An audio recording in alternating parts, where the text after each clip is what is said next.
Does dress code do more harm than good? 20% of high schools in the U.S. have uniforms. 55.9% of high schools in the U.S. enforce a dress code. Within that, 39% say that dress code is inconsistent. How does this dress code limit how a student can express themselves? Now we will hear from Natalie Gilmore, who is an elementary school teacher and has 2 children that are in high school.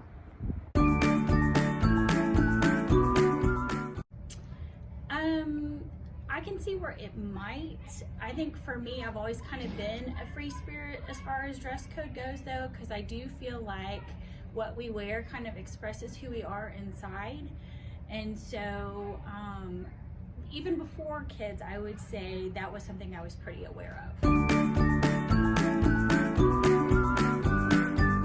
I know that for teenagers, there are a lot of, well, in elementary too, there's a lot of extra rules when it comes to the girls.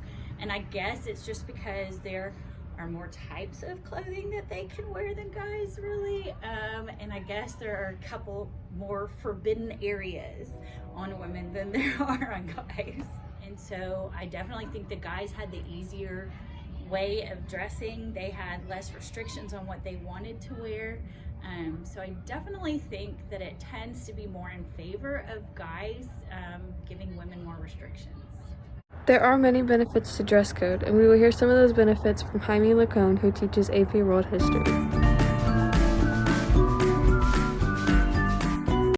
What I like about uniforms is it provides a sense of really like the name implies, uniformity. Like, I'm never going to be able to like judge you like, oh, I don't have that type of shirt, I don't have that type of clothes, because you know what, we're all wearing the same actual uniform. There's a sense that we're actually on a level playing field.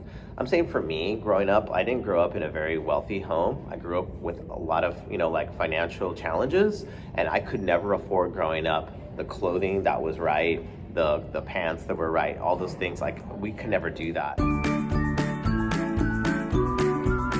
I think this is often like what people say is like, my clothing is how I express myself. And for sure, I agree that clothing is a way that we can express ourselves. But I think what students should be able to realize is that you are infinitely more complex than the clothes that you wear. And that if you were to reduce who you are, your personality and your passions based on shirts and style of pants, you're actually shortchanging yourself. And so what I think is that, again, recognizing that clothes can be a way we express ourselves, you are a lot deeper than that. I don't know if punishments motivate people as much as you would like. And because I'm a nerd, I'm gonna give you an example from Confucianism. In Confucianism, it says that, you know what, we should actually have leaders that inspire you to do the right thing. Because I can say, oh, you're gonna be in SAC, or you're gonna have this or that. And like, that might terrify some kids. Like, some AP kids would be like, oh my gosh, SAC, I don't even know where that is, But for like the kids that have the repeating problems, some of them might want to go to SAC. Some of them say, hey, sign me up for more SAC. Instead, I think we can learn a lesson from Confucianism that says we need to start building relationships with students where I'm inspiring you to do the right thing. Although there are many benefits of dress code, its overall effect challenges the ability for teens to be able to express themselves in school.